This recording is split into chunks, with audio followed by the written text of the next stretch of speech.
Bismillahirrahmanirrahim. Physical optics. So, optics is the branch of physics that deals with the study of light.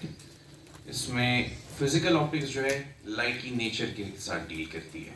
And what is the nature of light? 17th century में study of light became a heated topic. और scientists जो हैं वो light की nature को confirm करने लगे, उसके बारे में theories देने लगे.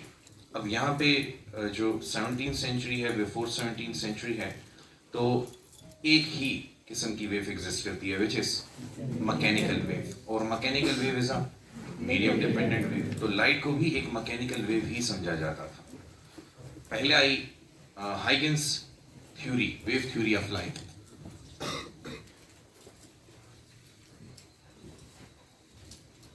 और Huygens wave theory के मुताबिक Huygens ने लाइट को एक मैकेनिकल वेव तस्वीर किया. अब अगर लाइट एक वेव है तो फिर वो तो मैकेनिकल वेव ही होगी, और अगर वो मैकेनिकल वेव है तो फिर वो मीडियम डिपेंडेंट भी होगी. तो Huygens से सवाल उठा कि सर आप ये बताइए कि अगर लाइट एक मैकेनिकल वेव है तो वो सन से अर्थ तक कैसे पहुंचती है, क्योंकि सन और अर्थ के दरमियान कोई मीडियम नहीं है. तो उन्होंने हाइपोथेसिस दिया कि सन और अर्थ के दरमियान एक मीडियम है जिसे ईथर कहा जाता है. ईथर एक इलास्टिक मीडियम है और लाइट ईथर से गुजरते हुए अपनी एनर्जी लूज नहीं करती, क्योंकि हम जानते हैं कि मैकेनिकल वेव्स जो है खास डिस्टेंस तक ट्रैवल करती हैं, उसके बाद डेटा है. जैसे मैं बोल रहा हूँ it is a mechanical wave, ये एक हद तक वेव ट्रैवल करेगी, उसके बाद इसकी इंटेंसिटी ज़ीरो हो जाएगी, एनर्जी इसकी पार्टिकल्स ऑफ द मीडियम को ऑसिलेट करवाने के बाद ख़त्म हो जाएगी. अब आप पानी में एक पेबल ड्रॉप करें तो एक वेव पैदा होगी जो कि कुछ टाइम के बाद ख़त्म हो जाती है. तो यहाँ पर क्वेश्चन यही था कि अगर लाइट एक मैकेनिकल वेव है तो सन और अर्थ के दरमियान तो फासला काफ़ी ज़्यादा है, तो फिर वो मैकेनिकल वेव यहाँ तक कैसे पहुँच जाती है. तो Huygens ने इसको कवर करने के लिए हाइपोथेसिस ये दिया कि लाइट है मीडियम डिपेंडेंट और मीडियम भी मौजूद है सन और अर्थ के दरमियान जो कि ईथर है. खुद उसने ईथर की कोई भी एक्सपेरिमेंटल कंफर्मेशन नहीं की हुई थी, लेकिन उसको ये समझ आ रही थी कि क्योंकि सन से लाइट अर्थ तक पहुँच रही है तो दरमियान में कोई इलास्टिक मीडियम मौजूद होगा जो लाइट को यहाँ तक पहुँचने में मदद दे रहा है. अब अपनी थ्योरी की बेसिस पर he was very successful in explaining the propagation of light waves. और Huygens प्रिंसिपल टिल डेट हमारी टेक्स्ट बुक्स की जीनत बना हुआ है. हम Huygens प्रिंसिपल के थ्रू ही अंडरस्टैंड करते हैं कि लाइट कैसे प्रोपगेट करती है. एक और क्वेश्चन Huygens पर ये हुआ कि अगर लाइट वेव है तो फिर वेव की एक बेसिक प्रॉपर्टी क्या है, डायफ्रैक्शन. और डायफ्रैक्शन, जब वेव्स डायफ्रैक्ट होती हैं तो डायफ्रैक्शन से मुराद ये होती है कि अगर वेव के सामने कोई ऑब्स्टिकल आ गया तो ऑब्स्टिकल के कॉर्नर्स के क्रॉस, ऑब्स्टिकल की एजेस के क्रॉस वेव जो है वो बेंड होगी. हमारा प्रोपोज्ड पाथ ये है कि जितना इस ओपनिंग का साइज है उतने उस साइज के बराबर एक नैरो बीम ट्रेवल करे, लेकिन लाइट तो स्प्रेड होती है. तो this bending of light around the corners of an obstacle is called diffraction. तो अब जब Huygens को कहा गया कि लाइट का डायफ्रैक्शन भी शो करके बताइए तो ही फेल्ड. उसकी वजह क्या थी कि डायफ्रैक्शन के लिए एक कंडीशन है कि ऑब्स्टिकल का साइज और लाइट की वेवलेंथ कंपैरेबल होनी चाहिए. अब लाइट की जो वेवलेंथ है, if you see the wavelength of the light is of the order of micrometres, यानी आप 0.360 to 0.760 माइक्रोमीटर की रेंज में लेते हैं. और हम जिस दौर की बात कर रहे हैं ये 1600 से 1700 का दौर है. ठीक है, Huygens 1660s के बाद अपनी थ्योरी दे रहे हैं. इस सेंचुरी में इतनी छोटी स्लिट बनाना जिसका साइज माइक्रोमीटर में हो वाज नॉट पॉसिबल. तो क्योंकि इस साइज की स्लिट अवेलेबल नहीं थी, he couldn't show diffraction of light. जबकि डेली लाइफ में साउंड वेव्स का डायफ्रैक्शन बहुत इजीली हो रहा है. मैं इस दरवाजे को बंद कर दूं रूम के और बाहर से जाके बोलूं, थोड़ी सी ओपनिंग छोड़ दूं, तब भी आपको आवाज आएगी. अच्छा, मैं किसी ऑब्स्टिकल के पीछे खड़ा होके बोलूं तब भी आपको आवाज आएगी। मेरे आगे कोई खड़ा हो जाए आके, कोई स्टूडेंट जिसकी हाइट मेरी हाइट के बराबर हो, स्टिल जो साउंड वेव्स हैं वो they will bend across the corners of the obstacle. तो लाइट का डिफ्रैक्शन नहीं शो किया जा सकता था, लेकिन मैकेनिकल वेव्स का डिफ्रैक्शन शो किया जा सकता था लाइक साउंड वेव्स। तो दिस वाज अनदर फेलियर। अब न्यूटन ने इनके बाद थ्योरी दी, न्यूटन भी इसी एरा में थे, और उन्होंने कहा कि light is not a wave according to corpuscular theory of light जो न्यूटन ने दी थी। सो यहाँ पे हमारे पास जो सेकंड अटेम्प्ट है वो न्यूटन की है, Newton's corpuscular theory of light।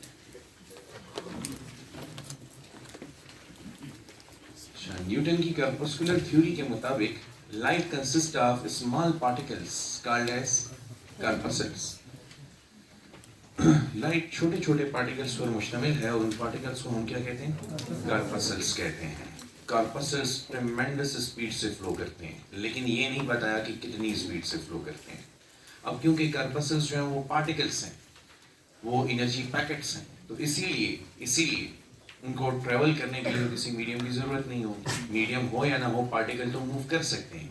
Medium dependent क्या है? वेव। वो कौन सी वेव? Mechanical wave. पार्टिकल्स जो है आउटर स्पेस में एग्जिस्ट करते हैं, वो ट्रेवल कर सकते हैं। जैसे रॉकेट जो है वो अर्थ से मून तक जा सकता है, या स्पेस मिशन जो होते हैं जिनमें सैटेलाइट्स मूव करती रहती हैं, तो पार्टिकल्स को मूव करने के लिए मीडियम की जरूरत नहीं होती। अपनी थ्योरी से Newton reflection of light, refraction of light, rectilinear propagation of light जैसे फिनोमेनन्स को बहुत इजीली एक्सप्लेन कर पा रहे थे। क्योंकि देखें, if you see, light mirror से रिफ्लेक्ट होती है, बिल्कुल इसी तरह जैसे बॉल वॉल से रिफ्लेक्ट होता है। अच्छा, आप एक पत्थर को पानी में फेंकें, सीधा जाएगा या बेंड हो जाएगा? बेंड हो जाएगा। This is called refraction, the bending of light away या towards the normal while going from one medium to another medium is called refraction of light. तो आप देखते हैं कि लाइट रिफ्रैक्ट भी होती है, तो यहाँ पे वेव भी रिफ्रैक्ट होती है जब वो एक मीडियम से दूसरे मीडियम में जाए। तो न्यूटन की थ्योरी एक सक्सेस थी। अनदर फेलियर ऑफ हाइगन वाज कि he was sharing the same era with the Newton। Newton की पॉपुलैरिटी का ग्राफ बहुत ज़्यादा था, and anybody disagreeing with Newton at that time was considered wrong। कोई भी न्यूटन से डिसएग्री करे, ये हो ही नहीं सकता, तो उसी को लोग गलत कहते थे। उसकी पॉपुलैरिटी बहुत ज़्यादा थी। न्यूटन का इम्पैक्ट हिस्ट्री पर इतना ज़्यादा है, हमारी वर्ल्ड की हिस्ट्री के ऊपर, कि एक नॉन मुस्लिम है, आई फॉरगॉट हिज नेम, उन्होंने एक बुक लिखी है, दुनिया की 100 बासर तरीन शख्सियात, जिनमें पहला नाम नबी करीम सल्लल्लाहु अलैहि वसल्लम का है और चौथा नाम न्यूटन का है। And it might amaze you to know कि 10वां नाम आइंस्टाइन का है। Newton is considered more influential as compare to Einstein. हालांकि जितनी भी लेटेस्ट टेक्नोलॉजी है, हम ये सारी आइंस्टाइन की क्वांटम थ्योरी की बदौलत देख पा रहे हैं, बट द थिंग इज कि न्यूटन का जो रोल है वो अनकम्पेरेबल था। न्यूटन का जो रोल है वो अनकम्पेरेबल था। तो इसलिए न्यूटन के साथ डिसएग्री करना ये कोई मामूली बात नहीं थी। इससे हर वो शख्स जो न्यूटन के साथ डिसएग्री करेगा उसे ही गलत समझा जाएगा। यहाँ तक कि न्यूटन को रॉयल किंग के पैलेस में पॉलिटिक्स में भी जगह मिली हुई थी, इतना ज़्यादा। और वो था साइंटिस्ट, पॉलिटिक्स से उसका कोई काम नहीं था, लेकिन उसको ऑनर किया गया था कि ज़्यादा समझदार, वो खामोशी से बैठा रहता था जितनी भी मीटिंग्स होती थी। एक दिन वो खड़ा हुआ और सारे हॉल में सन्नाटा छा गया कि पता नहीं आज न्यूटन क्या कहने लगा इतने अरसे बाद, अभी तक तो खामोश बैठा हुआ था। तो उसने कहा, यार सर्दी लग रही है, कोई खिड़की बंद कर दे। Everybody laughed. तो he was not into that politics, he was very deep mathematician as well as physicist, basically mathematician थे वो, बहुत strong mathematics थी उनकी। बहरहाल अब लाइट हाइगन के मुताबिक एक वेव है, लेकिन उनकी वेव थ्योरी फेल हो गई क्योंकि न्यूटन के मुताबिक it consists of particle, और he successfully can explain the propagation of light from sun to earth with the help of his corpuscular theory. अच्छा, अब 1800 में यंग डबल स्लिट एक्सपेरिमेंट हुआ.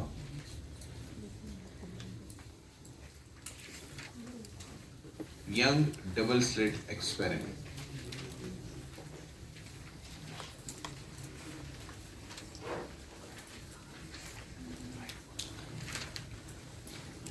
और उन्होंने क्या साबित किया? उन्होंने साबित किया कि light is a wave. He could show the interference and diffraction of light.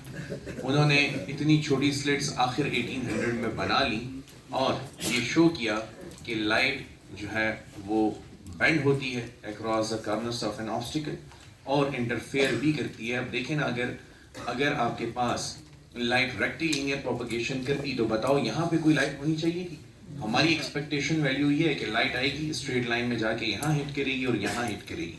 तो ये दो रीजन्स एलिमिनेटेड होने चाहिए. यहाँ पे कोई लाइट होनी चाहिए? नहीं. लेकिन अगर लाइट यहाँ पे आके स्ट्राइक कर रही है तो उसका मतलब कि light is bending around the corners of the obstacle. तो this is called diffraction.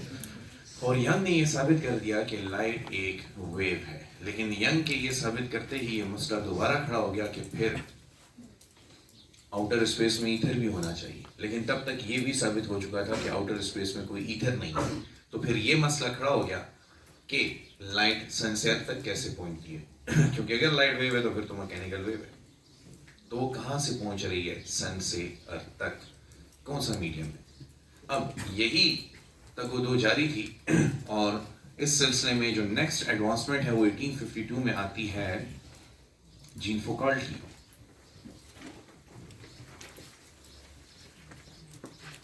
Gene फोकाल्ट 1850s में, 1852 I might be wrong but 1850s में इनकी डेट आ रही.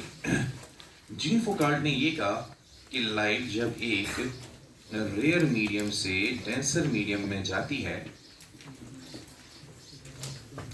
Light when goes from a rare medium to a denser medium, तो उसकी speed कम हो जाती है. यानी रेयर मीडियम में उसकी स्पीड ज्यादा है और डेंसर मीडियम में उसकी स्पीड कम है. It is unlike mechanical wave. Remember the speed test. Mechanical waves जब रेयर से डेंसर में जाएंगी तो उनकी स्पीड ज्यादा हो जाएगी. अब अगर लाइट मैकेनिकल वेव है तो रेयर से डेंसर में जाते हुए उसको स्पीड अप होना चाहिए. लेकिन हम क्या देख रहे हैं कि वो तो स्लो डाउन हो जाती है. तो जीन फोकाल्ट ने ये इंडिया दे दिया कि लाइट एक मैकेनिकल वेव नहीं है. तो फिर ये तो एक नई टाइप की वेव होगी. अब एडवांसमेंट को अगर आप देखें तो 1870s में in around 18 as I remember 73 Maxwell classical electromagnetic theory of light आ गई 1873. और मैक्सवेल ने कहा कि लाइट एक हाई फ्रीक्वेंसी इलेक्ट्रोमैग्नेटिक वेव है जो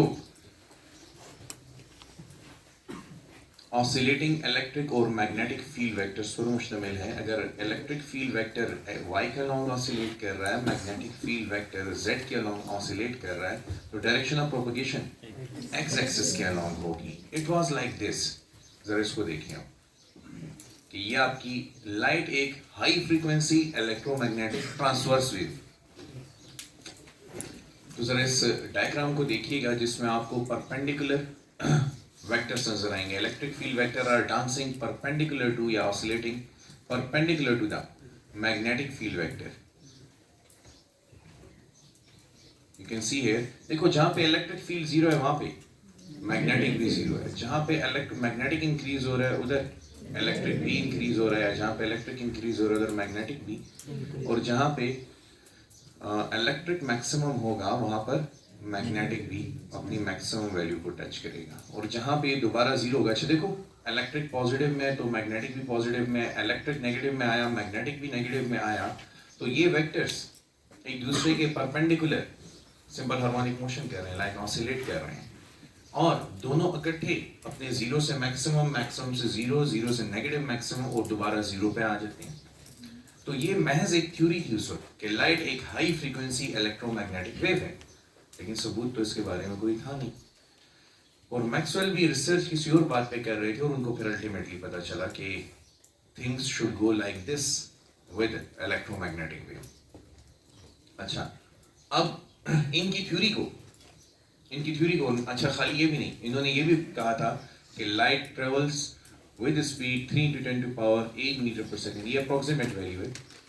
तो इन वैक्यूम में लाइट की स्पीड इतनी होनी चाहिए, इतनी है। और फिर होता यूं है कि 1887 में हर्ट्ज का एक्सपेरिमेंट हुआ और हर्ट्ज ने कमाल ये किया कि 1887 में इतने बड़े मसले का हल ले दिया और उन्होंने एक्सपेरिमेंटल कंफर्मेशन दी किसकी, Maxwell classical theory of light की। उन्होंने कहा मैक्सवेल ठीक कह रहे हैं, यानी कि अगर मैक्सवेल ठीक कह रहे हैं तो फिर light is a high frequency electromagnetic wave. Today we have this new type like in 1873 ये प्रेडिक्ट किया गया, हाइपोथेसिस था कि लाइट एक हाई फ्रीक्वेंसी इलेक्ट्रोमैग्नेटिक वेव है, नई टाइप की वेव है।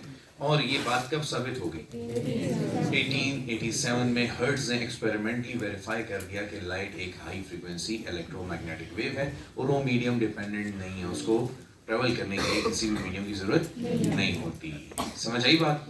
ओके, अब एक्सपेरिमेंटल कंफर्मेशन भी आ गई और देखो कि ये सफर कितना लंबा है, 1650 से चलता है और 1887 में करीबन ये 200 सालों की 100 सालों की रिसर्च है, तकरीबन 100 साल की रिसर्च, 100 या 125 इयर्स की रिसर्च, जिसके बाद दुनिया को पहली दफा एक्सपेरिमेंटली पता चल गया कि लाइट एक हाई फ्रीक्वेंसी इलेक्ट्रोमैग्नेटिक वेव है।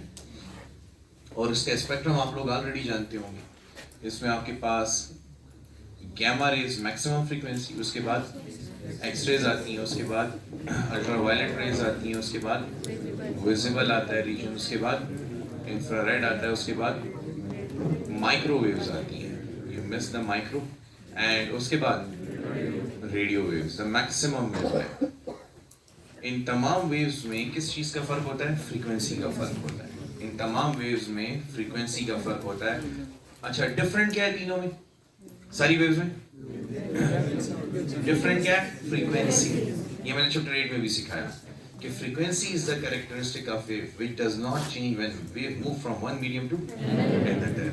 सेम क्या है इन तीनों में, वैक्यूम में स्पीड, सब वेव्स की स्पीड सेम है, क्योंकि if you see the expression c is equal to f lambda, अगर किसी की फ्रीक्वेंसी कम होगी तो उसकी वेवलेंथ ज्यादा होगी, लेकिन स्पीड सबकी सेम होगी। समझ आई बात की?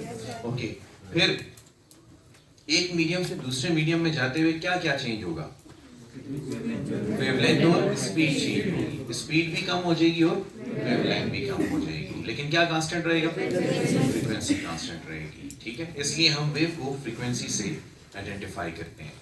यानी कि ये भी पॉसिबल है कि दो डिफरेंट वेव्स की वेवलेंथ सेम हो जाए, दो डिफरेंट वेव्स की वेवलेंथ सेम हो जाए। यानी आप स्पेक्ट्रम को देखें, VIBGYOR, हम ये अलाउ करते हैं कि ऑरेंज और येलो कलर की वेवलेंथ सेम हो जाए। फर्स्ट करो, ऑरेंज की वेवलेंथ ज्यादा है, येलो की वेवलेंथ कम है, लेकिन अगर ऑरेंज किसी डेंसर मीडियम में चला गया तो उधर उसकी वेवलेंथ कम होगी, स्पीड कम होगी, और हो सकता है वो येलो से मैच कर जाए, लेकिन वो येलो नहीं नजर आएगी, स्टिल वो ऑरेंज ही नजर आएगी बिकॉज ऑफ इट्स फ्रीक्वेंसी। समझ आई बात? ओके, अच्छा, अब मसले हल हो गए हमारे सारे। हम ये सोच रहे हैं कि इसने एक्सपेरिमेंटल कंफर्मेशन दे दी,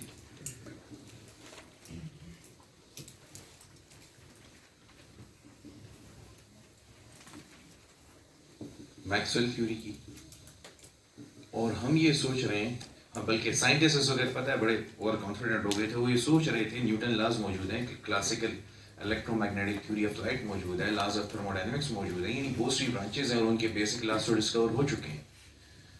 तो उन्होंने कहा कि यार बस अब साइंस में एक ही काम रह गया, नए फिनोमेनन्स को डिस्कवर करना और उनको इन लॉज की रोशनी में एक्सप्लेन करना। And by the time they were thinking like this कि बस हमने साइंस कंप्लीट कर ली है, बेसिक लॉज सारे डिस्कवर कर लिए। कुछ फिनोमेनन्स कुछ अरसा पहले से ही उनको तंग करना शुरू हो गए थे, जिनमें atomic spectrum is line spectrum, black body radiation, photo electric effect, Compton effect.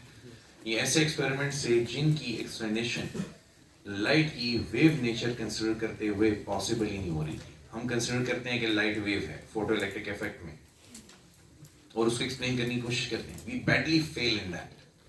Compton effect भी इसी तरह, पेयर प्रोडक्शन भी इसी तरह, ब्लैक बॉडी रेडिएशन भी इसी तरह। सेकेंड ईयर चैप्टर नंबर 18 में आप ये तमाम टॉपिक्स इंशाल्लाह पढ़ेंगे। इधर नहीं हो कवर करवाए जा सकते, ना उनका कोई आइडिया प्रॉपरली दिया जा सकता है। लेकिन क्या हुआ, 1900 में मैक्स प्लांक ने, प्लांक क्वांटम थ्योरी का नाम सुना हुआ है? तो 1900 में मैक्स प्लांक ने इत्तेफाकन कहा ब्लैक बॉडी रेडिएशन स्पेक्ट्रम को एक्सप्लेन करने के लिए, चलो फर्ज करते हैं कि light has particle nature, light has particle nature, और वो मेरली एक हाइपोथेसिस से स्टार्ट कर रहा था कि चलो वेव थ्योरी से नहीं एक्सप्लेन हो पा रहा, तो मैं वैसे ही एक टेस्ट कर लेता हूँ कि लाइट की अगर पार्टिकल नेचर हो तो ये experimental curve black body radiation की एक्सप्लेन हो सकती है या नहीं। यानी इन शॉर्ट ये एक्सपेरिमेंट जो है इसको हम थ्योरेटिकली जस्टिफाई कर सकते हैं या नहीं। और इस इत्तेफाक का नतीजा ये हुआ कि he could explain the black body radiation spectrum theoretically with the help of particle nature of light। अब अजीब बात ये थी, अपनी ज़िंदगी के आखिरी 10 साल उसने इसी रिसर्च में गुजार दी कि किसी तरीके से वेव नेचर से वो ब्लैक बॉडी रेडिएशन स्पेक्ट्रम को एक्सप्लेन करे, बट ही कुडंट। और उससे हायर ऑर्डर की बात ये थी कि उधर वो खुद अपनी थ्योरी दे के मान नहीं रहा था, ब्लैक बॉडी रेडिएशन एक्सप्लेन भी हो गया था। आइंस्टाइन ने 1905 में उसी की थ्योरी उठा के फोटो इलेक्ट्रिक इफेक्ट को एक्सप्लेन कर दिया, and he never won a Nobel prize for relativity. Einstein won Nobel prize for explanation of photo electric effect, और फोटो इलेक्ट्रिक इफेक्ट के डिस्कवरर हर्ट्ज है। यानी अब मैं क्या कहने लगा हूँ कि हमने जो 125 साल ह्यूमन बींग से, साइंटिस्ट ने रिसर्च करके ये साबित किया कि लाइट एक नई किस्म की हाई फ्रीक्वेंसी इलेक्ट्रोमैग्नेटिक वेव है, 1900 में उस मैनर के ऊपर पानी फिर गया, पता चला नहीं इट हैज पार्टिकल नेचर। लेकिन फिर मुसीबत क्या हुई कि जब हम इंटरफेरेंस को एक्सप्लेन करने लगते थे तो पार्टिकल्स की ये खासियत है, दे travel in a straight line, तो फिर ये इधर क्यों आ जाता है। अब अगर मैं लाइट को वेव कंसिडर करूं तो मैं इंटरफेरेंस, डायफ्रैक्शन, पोलराइजेशन जैसे एक्सपेरिमेंट्स की एक्सप्लेनेशन नहीं दे पाता। लेकिन अगर मैं लाइट को वेव मान लूं तो फिर मैं photo electric effect, Compton effect, pair production, black body radiation जैसे एक्सपेरिमेंट्स की एक्सप्लेनेशन से हाथ धो बैठता हूँ। तो अब अगर मैं एक सेट एक्सप्लेन करता हूँ तो दूसरा नहीं हो पाता, अगर दूसरा एक्सप्लेन करता हूँ तो पहला नहीं हो पाता, तो अब क्या किया जाए। तो बोहर ने ये मसला हल किया आखिर में प्रिंसिपल ऑफ कम्प्लीमेंटेरिटी देके कि यार देखो ऐसा है कि light has dual nature, light में दोनों कैरेक्टरिस्टिक्स मौजूद हैं, पार्टिकल की भी और वेव की भी। लेकिन अब लाइट कब कौन सी कैरेक्टरिस्टिक रिवील करे ये डिपेंड करता है टाइप ऑफ एक्सपेरिमेंट पे।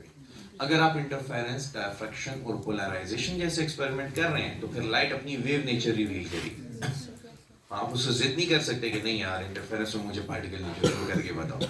लेकिन अगर आप कर रहे हैं photo electric effect, Compton effect, black body radiation, pair production जैसे एक्सपेरिमेंट, तो उसमें लाइट अपनी पार्टिकल नेचर रिवील करेगी, तो वहां पे वो वेव नेचर शो नहीं कर सकती। यानी एट द सेम टाइम वो दोनों कैरेक्टर्स किसी एक एक्सपेरिमेंट में नहीं रिवील करेगी। जब वो किसी एक एक्सपेरिमेंट में होगी तो कोई एक ही कैरेक्टर, या वेव कैरेक्टर या पार्टिकल कैरेक्टर उससे रिवील करना है। समझ आ गई बात।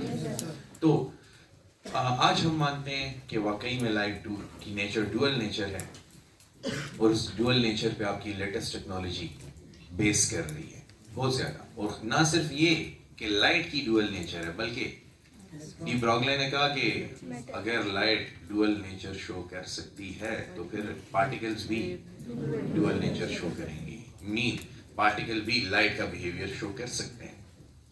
और कमाल यही हुआ कि फिर इलेक्ट्रॉन ने वेव नेचर शो कर दी। एक्सपेरिमेंट्स बाद में हुए, Davisson Germer experiment, GP Thomson experiment, जिनमें electron, proton, neutron, atoms, molecules इन तमाम का डायफ्रैक्शन ऑब्जर्व किया गया। तो डायफ्रैक्शन पार्टिकल की प्रॉपर्टी है, वेव की प्रॉपर्टी है, और पार्टिकल डायफ्रैक्शन शो कर रहे हैं, मीन कि अब लाइट की भी डुअल नेचर है और पार्टिकल की भी डुअल नेचर है। समझ आई कि नहीं आई? अच्छा, अब इस चैप्टर 9 का मकसद क्या है? इस चैप्टर 9 का मकसद है कि आपको ये टेस्ट समझा दे। कौन सा टेस्ट? कि अगर लाइट वेव है तो कौन से टेस्ट को पास करेगी? इंटरफेरेंस, डायफ्रैक्शन और पोलराइजेशन को। For an entity to be a wave, it should pass with three tests: interference, diffraction and polarization. अब इंटरफेरेंस और डायफ्रैक्शन के ऊपर एम्फेसिस ज्यादा है क्योंकि उसमें आप लाइट की वेवलेंथ कैलकुलेट करेंगे। मैं पार्टिकल हूं, मेरा मास है, मेरी तो वेवलेंथ नहीं हो सकती ना, वेवलेंथ तो लाइट की होती है। तो लाइट की वेवलेंथ कैलकुलेट करना ये साबित करने के मुतरादिफ है कि लाइट एक वेव है। समझ आई बात? ओके, तो हम क्या करेंगे, इंटरफेरेंस में भी साबित करेंगे कि लाइट एक वेव है और डिफ्रैक्शन में भी साबित करेंगे कि लाइट एक वेव है, और फिर पोलराइजेशन में जाके पता चलेगा कि लाइट एक ट्रांसवर्स वेव है या लॉन्गिट्यूडनल। तो पोलराइजेशन में पता चलता है कि लाइट एक ट्रांसवर्स वेव है। अच्छा बताइए, लाइट एक मैकेनिकल वेव है या इलेक्ट्रोमैग्नेटिक? ट्रैवलिंग है या स्टैंडिंग? ट्रैवलिंग। और उसके बाद ये ट्रांसवर्स है या लॉन्गिट्यूडनल? तो ये ट्रांसवर्स। तो अब ये वेव है, इंटरफेरेंस और डिफ्रैक्शन में साबित होगा, और इसकी नेचर ट्रांसवर्स है, पोलराइजेशन। ये आपके इस चैप्टर के 3 सेक्शंस हैं, ठीक है। पहले सेक्शन इंटरफेरेंस को समझने के लिए आपको कुछ बेसिक सी चीज़ें पढ़ाई जाएंगी। उनको समझने के बाद हम directly young double slit experiment को टारगेट करेंगे इंशाल्लाह। यही है डबल स्लिट एक्सपेरिमेंट जो मैंने अभी आपको ड्रॉ करके दिया। ये चैप्टर 8 में भी मैंने आपको टीच किया था जब मैं आपको पार्ट डिफरेंस पढ़ा रहा था, इफ यू रिमेंबर। वहाँ पे मैंने इसका थोड़ा सा आइडिया दिया था। वही चीज़ें इंशाल्लाह मेरा रिपीट होंगी। अच्छा, सबसे पहले हम डिस्कस करते हैं व्हाट इज अ रे।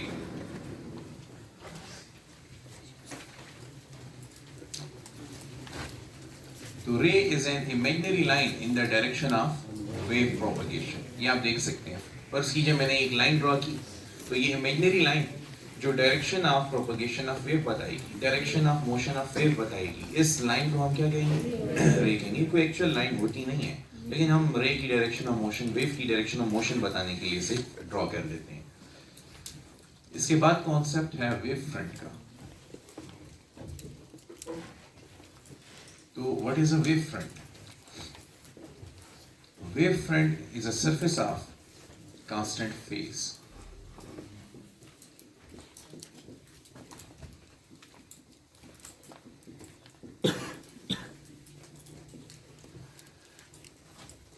Constant phase. Phase का क्या मतलब है? Phase describes the state of motion of an object.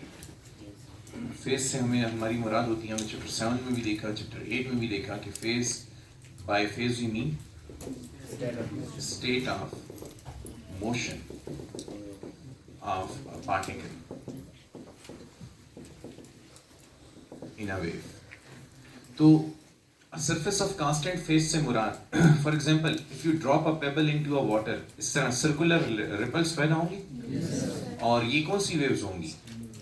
Transverse waves होंगी, ठीक है। इसमें particle up and down move कर रहे होंगे। अब आप शक हो तो आप ऐसा करें कि एक बाल्टी में पानी डाल के, कंटेनर में पानी डाल के उसके ऊपर कुछ पेपर्स ड्रॉप कर दें, तो आप देखेंगे जो पेपर है, पीस ऑफ पेपर या कॉर्क, वो अप एंड डाउन मूव कर रहा होगा और वेव्स उसके नीचे से गुजर रही होंगी। और अगर वो अप एंड डाउन मूव कर रहा है और वेव यूं जा रही है, तो देखो ना, ये है डायरेक्शन ऑफ प्रोपगेशन और ये है oscillation of the particle of the medium. तो ये कौन सी वेव है? अच्छा, यहाँ पे ट्रांसवर्स वेव पैदा हुई। इमेजिन कर लें कि ये वाला जो रीजन है, ये जितने भी रीजन्स है, दे रिप्रेजेंट क्रस्ट, और दरमियान में जो रीजन्स होंगे दे रिप्रेजेंट अ ट्रफ। तो ये क्रस्ट है, ये ट्रफ है। अब क्रस्ट के ऊपर मौजूद जितने भी पार्टिकल होते हैं वो कहाँ जाने वाले होते हैं? हाँ, क्रस्ट पर मौजूद जितने भी पार्टिकल्स होते हैं उन्होंने अब कहाँ जाना है? डाउनवर्ड जाना है कि नहीं? तो क्रस्ट पर मौजूद तमाम पार्टिकल्स इन फेज होंगे, यानी उनका स्टेट ऑफ मोशन सेम होगा। ऐसे पार्टिकल्स से मिलके बनी हुई सरफेस जिनका स्टेट ऑफ मोशन सेम हो, उनको हम क्या कहते हैं? वेव फ्रंट्स कहते हैं। Such particles are called wave fronts. तो फिर ये वेव फ्रंट जो होते हैं, they are of various types. ये वेव फ्रंट्स जो हैं, ये प्लेन वेव फ्रंट भी हो सकते हैं, ये सर्कुलर भी हो सकते हैं और स्फेरिकल भी हो सकते हैं। तो प्लेन, इसकी जो वेरियस टाइप्स, उनमें plane wave front, circular wave front और स्फेरिकल वेव फ्रंट। अच्छा, plane wavefront, they are in the form of planes and they are in 2 dimensions. Circular wavefronts are in the form of circles and they are also in the 2 dimensions. Spherical wavefronts are in the form of sphere and they are in 3 dimensions. जैसे मिसाल देता हूँ आपको, ये एक plane है कि नहीं? तो ये एक प्लेन वेव फ्रंट को रिप्रेजेंट करेगा। इसके पीछे और भी प्लेन्स हो सकते हैं जो आ रहे होंगे, यानी बहुत से वेव फ्रंट्स हैं जो इसको फॉलो कर रहे हैं। ये सारे सोर्स से इमिट होते हुए आ रहे हैं, ठीक है। और ये लाइन क्या रिप्रेजेंट कर रही है? Direction of motion of wave front. ये वेव फ्रंट ऐसे जा रहे हैं, these wave front are travelling this direction. और एक और इंपॉर्टेंट बात ये होती है कि the angle between the wave front and ray is always 90 degree. A ray is drawn perpendicular to wave front. A ray is drawn perpendicular to wave fronts. Wave front. Circular wave front मैंने आपको यहाँ पे draw करके बताया, they are in the form of circles, ठीक है। और spherical wave front, they are in the form of a sphere. अगर आपके पास एक पॉइंट सोर्स हो, अगर सन को आप कंसिडर कर लें, तो क्या सन के इर्द गिर्द हर डायरेक्शन में वेव्स निकल रही हैं? तो they are in the form of a sphere. हम उनको स्फीयर की फॉर्म में कंसिडर करते हैं। तो ये स्फेरिकल ट्रीटमेंट देना अच्छा आप लोगों ने इसको की, it is in the form of a sphere. इसको सर्कल की फॉर्म में ना कंसिडर कीजिए। और अगर आप इसको पॉइंट सोर्स कंसिडर कर लेते हैं तो आई थिंक ये डायग्राम मैंने आप लोगों को पहले भी सिखाई थी चैप्टर नंबर 1 में कि कैसे ड्रॉ करते हैं। ये देखें ना, याद है जब हम सॉलिड एंगल पढ़ रहे थे, तो ये 3D व्यू मिल रहा है कि नहीं मिल रहा? ये हमारे पास 3D व्यू है। अब जितना आप इससे दूर जाते चले जाएंगे, जितना दूर जाते चले जाएंगे, बताओ वेव फ्रंट का साइज बढ़ेगा कि नहीं? हाँ, मैं ये पिलर सब एक्सटेंड कर रहा हूँ ताकि मैं आपको बताऊं कि इससे आगे जाने पर एक और वेव फ्रंट बन जाएगा आगे जाते ही।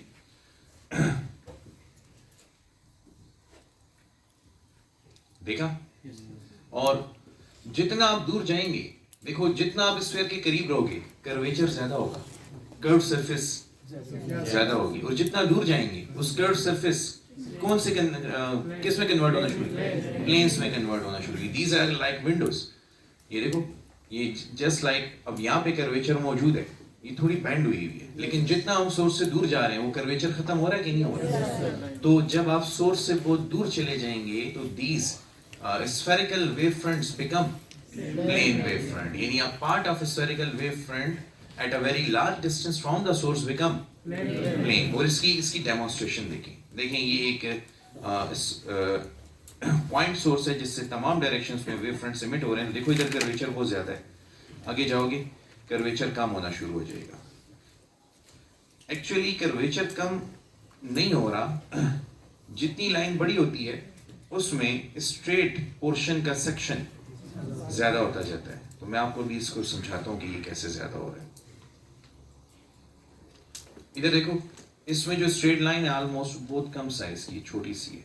तो इसमें उस स्ट्रेट लाइन का साइज थोड़ा ज्यादा है, इसमें उससे भी ज्यादा है, इसमें आप देख रहे हैं उससे भी ज्यादा है, यहाँ पे और भी इंक्रीज हो रहा है, यहाँ पे और भी इंक्रीज हो रहा है। तो जितना आप सोर्स से दूर जा रहे हैं, you feeling like these curvatures are converting into plane line, straight lines. ये curvature जो हैं ये straight lines में convert हो रहे हैं। इसलिए मैंने कहा कि part of spherical wave front which is at a very large distance from source become plane wave fronts. ठीक है?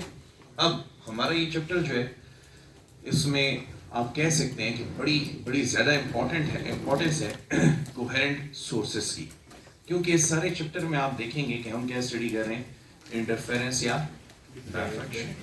और इंटरफेरेंस स्टडी करने के लिए नेसेसरी रिक्वायरमेंट क्या है? Coherent sources.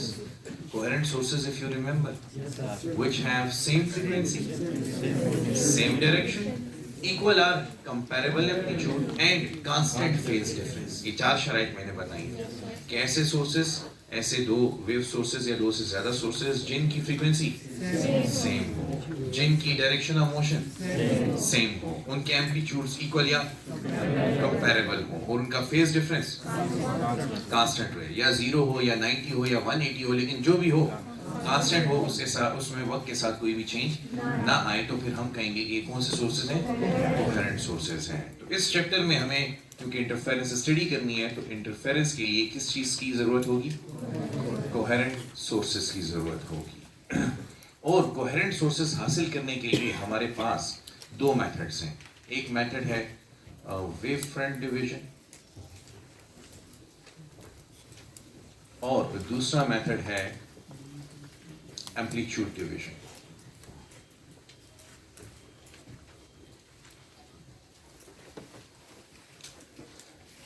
तो what do we mean by wave front division and what do we mean by amplitude division? wave front division बहुत आसान है, ये देखें, ये एक मुकम्मल वेव फ्रंट है, ठीक है, और you impinge this wave front upon double slit, ये सेंटर ऑफ द, ये दोनों स्लिट्स का सेंटर है। आप इसके ऊपर प्लेन वेव फ्रंट भी इंपिंज कर सकते हैं, यानी एक प्लेन वेव फ्रंट भी इसके ऊपर फॉल कर सकते हैं स्फेरिकल भी। चलो फॉर इंस्टांस में for the sake of convenience एक प्लेन वेव फ्रंट ले लेते हैं और प्लेन वेव फ्रंट को इस स्ट्रेट लाइन से हम रिप्रेजेंट कर देते हैं, ठीक है। This is a plane wave front. अब ये प्लेन वेव फ्रंट जब इस इन दोनों स्लिट्स से गुजरेगा तो बताओ डिवाइड होगा, क्योंकि इसका कुछ हिस्सा ब्लॉक हो जाएगा। देखो कितना हिस्सा ब्लॉक होगा, यू कैन सी ये हिस्सा ब्लॉक हो गया, यहाँ से लेके यहाँ तक जो हिस्सा है वो भी ब्लॉक हो गया, और नीचे वाला हिस्सा सिर्फ आप देख रहे हैं, मैं एडवांस कर रहा हूँ इन ग्रीन लाइंस के दरमियान जो सेक्शन है उसको। तो अब देखें पूरे वेव फ्रंट में से सिर्फ ये दो पार्ट्स ट्रांसमिट हुए, ये दो पार्ट्स ट्रांसमिट हुए हैं, तो यहाँ पे इसका मतलब वेव फ्रंट डिवाइड हो गया है। अब क्योंकि ये एक ही सोर्स से आ रहा था, फॉर एग्जांपल यहाँ पे कोई सोर्स है एस, ये वेव फ्रंट उसी सोर्स से ट्रेवल करते हुए आ रहे थे, तो इसकी फ्रीक्वेंसी सेम है। समझ आई कि नहीं आई? तो आपने एक फ्रीक्वेंसी, एक मोनोक्रोमेटिक सोर्स ऑफ लाइट से दो सोर्सेज हासिल करनी है, जो मैंने आपको पहले भी चैप्टर नंबर 8 में टीच किया, ठीक है। इस प्रोसेस को हम क्या कहते हैं, वेव फ्रंट डिवीजन कहते हैं। दूसरी टेक्निक हमारे पास क्या है कोहेरेंट सोर्सेज हासिल करने के लिए, वो दूसरी टेक्निक है एम्पलीट्यूड डिवीजन। अब एम्पलीट्यूड डिवीजन कैसे, देखो रे जब किसी एक मीडियम से दूसरे मीडियम में जाएगी, चाहे वो रेयर से डेंसर में जा रही है या डेंसर से रेयर में जा रही है, इट डजंट मैटर। रे जब भी किसी एक मीडियम से दूसरे मीडियम में जाएगी तो इसका एम्पलीट्यूड फर्ज करो कि 10 सेंटीमीटर है, इसकी एनर्जी फर्ज करो कि ई है, तो ये बाउंड्री है दो डिफरेंट मीडिया की, ये दो डिफरेंट मीडिया की बाउंड्री है। मिसाल के तौर पे मैं कह देता हूँ कि ये एक रेयर मीडियम है और ये एक डेंसर मीडियम है, तो रे रेयर से डेंसर या डेंसर से रेयर दोनों में जा सकती है, इससे कोई फर्क नहीं पड़ेगा। अब रे जब इस बाउंड्री पे टकराएगी तो देखो बाउंड्री के ऊपर तीन प्रोसेसेस पॉसिबल हैं, 1 रिफ्लेक्शन, 2 एब्जॉर्प्शन, 3 ट्रांसमिशन। रे ट्रांसमिट हो जाए या रे का कुछ हिस्सा ऑब्जर्व हो जाए या कुछ हिस्सा रिफ्लेक्ट। हम सिर्फ रिफ्लेक्टेड और ट्रांसमिटेड वेव के ऊपर डिस्कशन करेंगे कि कुछ हिस्सा रिफ्लेक्ट हो गया और कुछ हिस्सा ट्रांसमिट। अब क्योंकि ये डेंसर मीडियम है तो रिफ्लेक्शन ज्यादा होगा या ट्रांसमिशन, रिफ्लेक्शन ज्यादा होगा, क्योंकि ये कौन सा मीडियम है, डेंसर मीडियम है, तो रे का मेजर पोर्शन रिफ्लेक्ट हो जाएगा और रिमेनिंग पोर्शन ट्रांसमिट हो जाएगा। रिफ्लेक्टेड वेव में कितना फेस चेंज आएगा, 180 डिग्री का। तो ये रिफ्लेक्टेड वेव है, फर्ज करो कि इसमें से जो 7 सेंटीमीटर एम्पलीट्यूड के बराबर वेव है वो वापस रिफ्लेक्ट हो गई है, और जो 3 सेंटीमीटर है वो ट्रांसमिट हो गया है। अब मेरी डायग्राम से देखें ना, आपको एक चीज बड़ी जबरदस्त पता चलेगी। Reflected wave undergoes a phase change of 1, but transmitted wave doesn't undergo any phase change. Transmitted wave में कोई भी phase change नहीं आता, वो incident wave के साथ in phase रहती है। तो अब देखो यहाँ पे reflected wave का amplitude और transmitted wave का amplitude दोनों कम है कि नहीं? तो इस process को हम क्या कहते हैं, amplitude division. This process is called amplitude division. अब क्योंकि ये दोनों एक ही ओरिजिन रखते हैं तो इन दोनों की फ्रीक्वेंसी सेम होगी। समझ आई कि नहीं आई? तो हमारा इसी से काम होता है कि फ्रीक्वेंसी सेम हो, पर डायरेक्शन ऑफ मोशन भी इन दोनों की सेम है। और फिर एक और बात ये होती है कि हमने कहा था equal or comparable amplitudes, equal or comparable amplitudes. तो एम्पलीट्यूड के ऊपर हमने स्लाइड सी रिलैक्सेशन दी है कि खैर एम्पलीट्यूड या तो इक्वल हो या कंपैरेबल हो, तो वो भी आप देख लेंगे। अब आपके कोर्स में वेव फ्रंट डिवीजन के 3 एग्जांपल्स इन्होंने लिखे हुए हैं। एक सबसे पहला तो वो बताओ, वो यंग डबल स्लिट एक्सपेरिमेंट कौन सा है? वेव फ्रंट डिवीजन है या एम्पलीट्यूड डिवीजन? वहां पे वेव फ्रंट डिवाइड हुआ, यही सेटअप है सारा। तो यंग डबल स्लिट एक्सपेरिमेंट,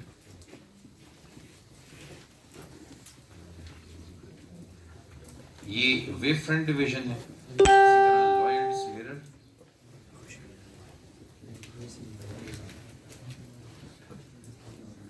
और फ्रेस्नेल्स बाइप्रिज्म।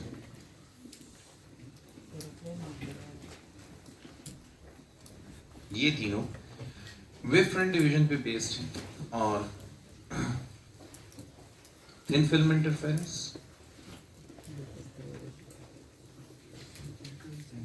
माइकलसन इंटरफेरोमीटर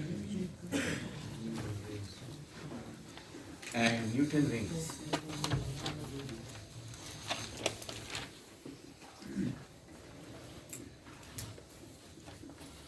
ये तीनों जो हैं ये एम्पलीट्यूड डिवीजन पर बेस्ड है। समझ आई बात? अच्छा, अब हमारे कोर्स में जो हमने स्टडी करने हैं उनमें फर्स्ट टारगेट हमारा यंग डबल स्लिट एक्सपेरिमेंट होगा, थिन फिल्म इंटरफेरेंस सेकंड, और माइकलसन इंटरफेरोमीटर थर्ड। इन तीनों एक्सपेरिमेंट्स में हम इंटरफेरेंस ऑफ वेव्स को वेरीफाई करेंगे और लाइट की वेवलेंथ फाइंड कर लिए साबित कर देंगे कि light is a wave, it has wave character. ठीक है? अच्छा, इससे पहले जरा एक क्विक बट शार्प लुक देते हैं हाइगन्स प्रिंसिपल, ताकि हम वेव प्रोपगेशन को समझ पाएं। ये डायफ्रैक्शन हमें क्लियर हो जाएगी क्यों हो रहा है। हाइगन्स प्रिंसिपल,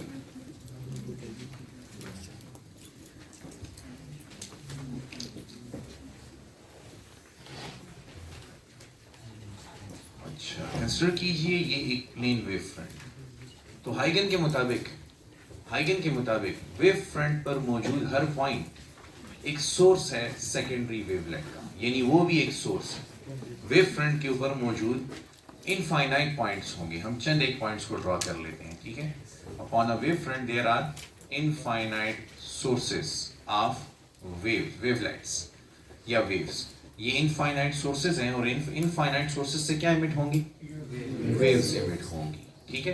तो ये step 1, a wavefront is a source of infinite number of secondary wavelets। अब इन वेवफ्रंट से क्या इमिट होंगी? सेकेंडरी वेवलेट्स इमिट होंगे, ऐसे, ठीक है ना? ऐसे ये तमाम सोर्सेज जो हैं ये सेकेंडरी वेवलेट्स इमिट करते हैं। तो ये भी सोर्सेज हैं वेव की, just they behave just like a source of wave. Again अगर मैं इसे एक वेव फ्रंट कंसिडर करता हूँ तो फिर मैं सिंप्लीफाइड वर्जन में ऐसा करूँगा कि दोबारा इसके ऊपर बहुत से पॉइंट सोर्सेज ड्रॉ कर दूंगा। इन पॉइंट सोर्सेज से इमिट होंगे सेकेंडरी वेवलेट्स। तो मैं इन पॉइंट सोर्सेज को सेंटर बना के यहाँ पर सेकेंडरी वेवलेट्स ड्रॉ कर देता हूँ। If you want to find the new position of wave front, अगर आपको किसी वेव फ्रंट की नई पोजीशन फाइंड करनी है कुछ टाइम डेल्टा टी के बाद, क्योंकि वेव तो कहीं रुकती नहीं है, it is moving with speed v. तो वेव स्पीड v के साथ ट्रेवल करके टाइम t के बाद किसी नए पोजीशन पे पहुंच जाएगी, किसी नई लोकेशन पे पहुंच जाएगी। तो अगर वो नई लोकेशन आप फाइंड करना चाहते हैं तो आप क्या करें? इन वेव फ्रंट्स का टेंजेंशियल प्लेन ड्रॉ करते हैं। ठीक है? अब मैं इसको एक्यूरेट बनाने के लिए आपको एक टेक्निक सिखाता हूँ, वरना ये ऐसे कभी नहीं बनेगी आपसे। आप पहले से ही ऐसा करें कि 2 पैरेलल लाइंस ड्रॉ करें और फिर उसके ऊपर सोर्सेज ड्रॉ कर दें, सोर्सेज लाइक दिस। और फिर ऐसा करें कि कर्व्स ड्रॉ करें जो इस स्ट्रेट लाइन को एक सिंगल पॉइंट पे टच करें। समझ आई कुछ? तो ये बड़ी परफेक्ट डायग्राम्स बन जाएंगी आपकी। तो देखो ना, ये क्या है? नया वेव फ्रंट। और नया वेव फ्रंट कैसे हासिल किया जाता है? By drawing tangent of the secondary wavelets. Secondary wavelets का टेंजेंशियल प्लेन आपको वेव फ्रंट की न्यू पोजीशन देगा। ये समझ आई बात? अच्छा, चलो एक दफा और इसको कर लेते हैं स्फेरिकल वेव फ्रंट्स या सर्कुलर वेव फ्रंट्स के लिए। तो क्योंकि ये 2D है तो मैं सर्कुलर कंसिडर कर लेता हूँ। अब अगर एक wave front, circular wave front इस पोजीशन पर मौजूद है और आप टाइम t के बाद उसकी न्यू पोजीशन फाइंड करना चाहते हैं कि what is the new position of the wave front, तो आप यहाँ पे क्या करें? पॉइंट सोर्सेज ड्रॉ कर दें। ठीक है? फिर वैसे तो हम इस फिगर को बाद में ड्रॉ करते हैं, लेकिन for the sake of accuracy हम क्या करेंगे, हम पहले ये फिगर ड्रॉ करेंगे और उसके बाद इस पर सेकेंडरी वेवलेट्स ड्रॉ कर देंगे, ताकि हमारा कॉन्सेप्ट बिल्कुल क्लियर रहे कि ये जो हमें नई लोकेशन पोजीशन मिली है वेव फ्रंट की, जो नया वेव फ्रंट मिला है वो इन सेकेंडरी वेवलेट्स का टेंजेंट ड्रॉ करने से मिला है। Remember, tangent is a line which touches a curve at a single point. तो ये आपके पास सेकेंडरी वेवलेट। तो हाइगन प्रिंसिपल क्लियर हुआ? हाइगन प्रिंसिपल सेज कि वेव फ्रंट पर मौजूद हर पॉइंट एक सोर्स है, किस चीज का? सेकेंडरी वेवलेट का। तो मतलब वो क्या इमिट करेगा? सेकेंडरी वेवलेट्स इमिट करेगा। अगर आप वेव फ्रंट की नई पोजीशन फाइंड करना चाहते हैं तो क्या करना होगा? सेकेंडरी वेवलेट्स का टेंजेंशियल प्लेन ड्रॉ करना होगा। समझ आ गई बात की? This is Huygens principle. अब स्टार्ट करते हैं यंग डबल स्लिट एक्सपेरिमेंट को।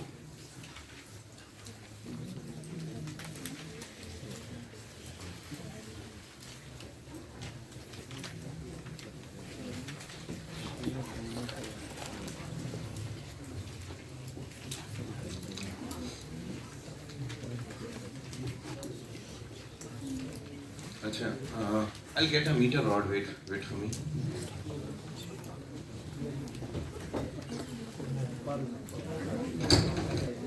Qualitative analysis.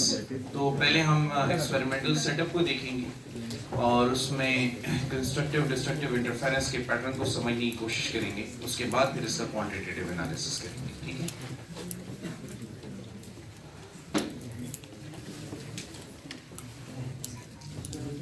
So consider we have this double slit और यहाँ पे we have a line joining the center of the slit and center of screens.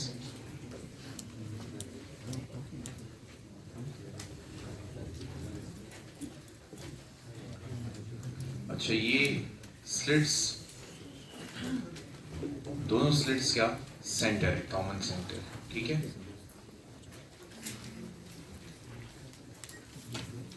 और ये screen है। इसको आप स्लिट ए कह सकते हैं और इसको आप स्लिट बी कह सकते हैं। तो विदाउट यूजिंग एनी मैथमेटिक्स हम पहले क्वालिटेटिवली इसको एनालाइज करेंगे। इसका क्वालिटेटिव एनालिसिस करेंगे कि कैसे कंस्ट्रक्टिव डिस्ट्रक्टिव इंटरफेरेंस के पैटर्न बनते हैं। हाइगन्स प्रिंसिपल का इस्तेमाल करेंगे। तो these are the slits, this is your screen, जहां पर आपने कंस्ट्रक्टिव डिस्ट्रक्टिव इंटरफेरेंस के पैटर्न्स को ऑब्जर्व करना है। बल्कि ऐसा करें, इसको आप सी का नाम दे दें और इसको ओ का नाम दे दें।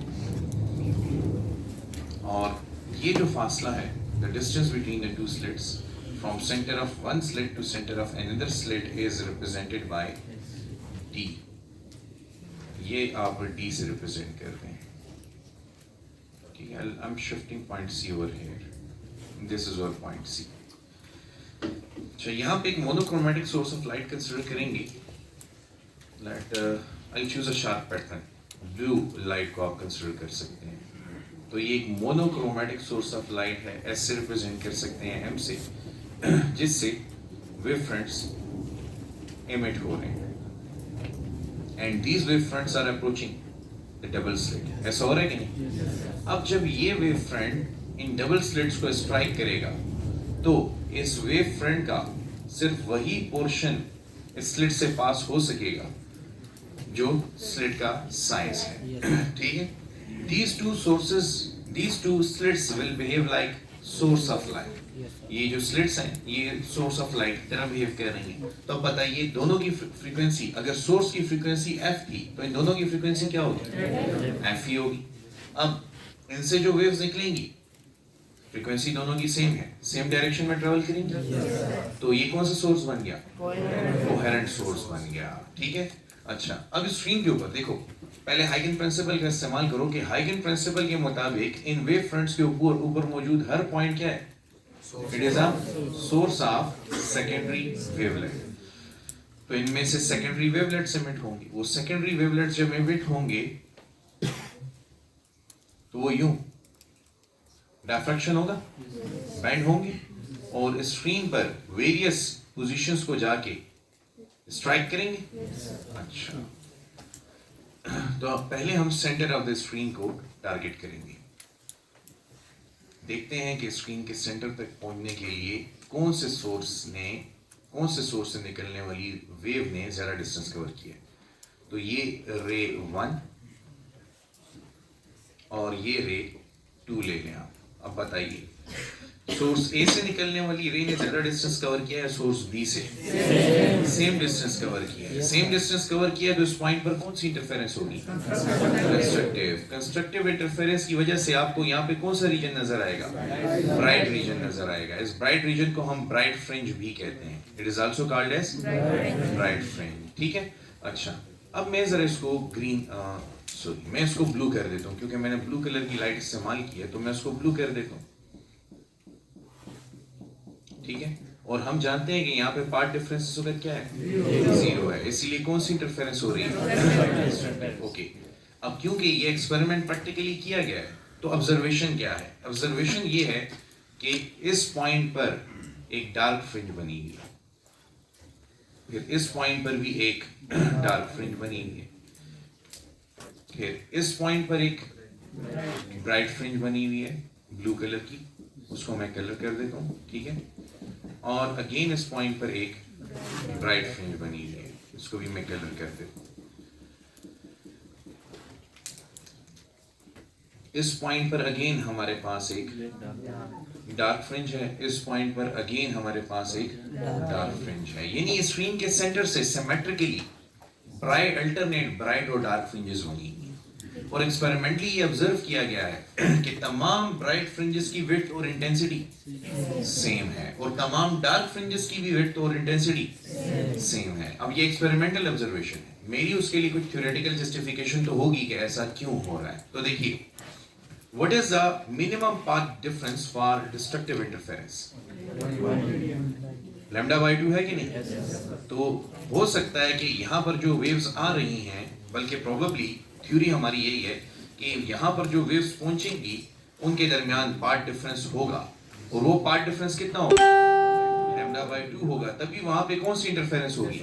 डिस्ट्रक्टिव इंटरफेरेंस होगी। और उस डिस्ट्रक्टिव इंटरफेरेंस की वजह से मुझे वहां पर कौन सी फ्रिंज नजर आ रही है? डार्क फ्रिंज नजर आ रही है। तो अब देखते हैं दोनों में पार्ट डिफरेंस है या नहीं है। अच्छा, ऑब्जर्व कीजिएगा इन रेस को।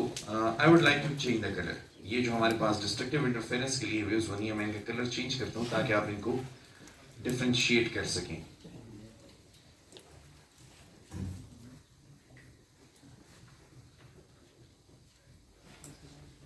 ठीक है जी, देखें अब आप देख सकते हैं सोर्स बी से निकलने वाली वेव ने ज्यादा डिस्टेंस कवर किया या ए? बी से निकलने वाली वेव ने ज्यादा डिस्टेंस कवर किया। And if I am interested to find what is the path difference, तो मैं क्या करता हूँ, मैं यहाँ से एक परपेंडिकुलर ड्रॉप करने की कोशिश करता हूँ ताकि उसके बाद इन दोनों की लेंथ क्या हो जाए? सेम। तो मैं ये कहूँगा कि इस परपेंडिकुलर को ऐसे तरीके से ड्रॉ करें कि इन दोनों लाइंस की लेंथ सेम हो जाए। तो फिर ये बताओ, ये क्या कहलाएगा? ये रीजन, ये डिस्टेंस कहलाएगा पाथ डिफरेंस। और ये पाथ डिफरेंस कितना होगा? λ/2 होगा। This path difference is λ/2। λ/2 होने की वजह से यहाँ पे कौन सी इंटरफेरेंस हुई? डिस्ट्रक्टिव। अच्छा, अब लॉजिकली सोचो, अगर मैं इस पॉइंट से यहाँ तक ऊपर आया हूँ तो मजीद इतना ऊपर जाऊं तो कितना पार्ट डिफरेंस क्रिएट होगा?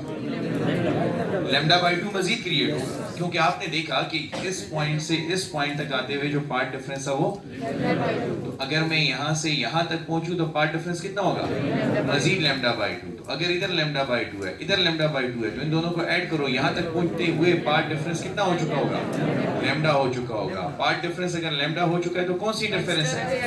कंस्ट्रक्टिव। अब अगर मैं मजीद इस पॉइंट से इतना ही ऊपर आ जाऊं तो यहाँ पे दोबारा 3 λ/2 पार्ट डिफरेंस बन चुका होगा कि नहीं? 1 λ/2, 2 λ/2, 3 λ/2, और 3 λ/2 is a condition for, hence we will observe dark fringe। बिल्कुल स्क्रीन के सेंटर से नीचे जब आप आते हैं तो इस पॉइंट पर दोबारा लैम्डा बाई 2, यहाँ तक भी लैम्डा बाई 2 और यहाँ तक भी लैम्डा बाई 2। तो अगर आप इनको ऐड करें तो यहाँ पर जीरो पार्ट डिफरेंस, इसीलिए कंस्ट्रक्टिव इंटरफेरेंस। यहाँ पे पार्ट डिफरेंस लैम्डा बाई 2 तो डिस्ट्रक्टिव इंटरफेरेंस, यहाँ पे path difference lambda constructive interference, यहाँ पे पार्ट डिफरेंस 3 लैम्डा बाई 2, इसीलिए अगेन कौन सी interference, destructive interference. So I will name it, this is DI, this is CI, this is DI and this is DI, this is CI and this is DI। तो आपको screen पर alternate bright और dark fringes नजर आ रही हैं। This is called qualitative analysis. ठीक है, मुश्किल तो नहीं था। अब अगर आप इनको अपने अल्फाज में लिखते हैं तो आपको यंग डबल स्लिट एक्सपेरिमेंट का क्वालिटेटिव एनालिसिस पता है। मैं एक दफा रिपीट कर दूं? ओके, कोई जरूरत नहीं है, वीडियो बनी हुई उसमें देख लीजिएगा। ठीक है, please stop the video right now.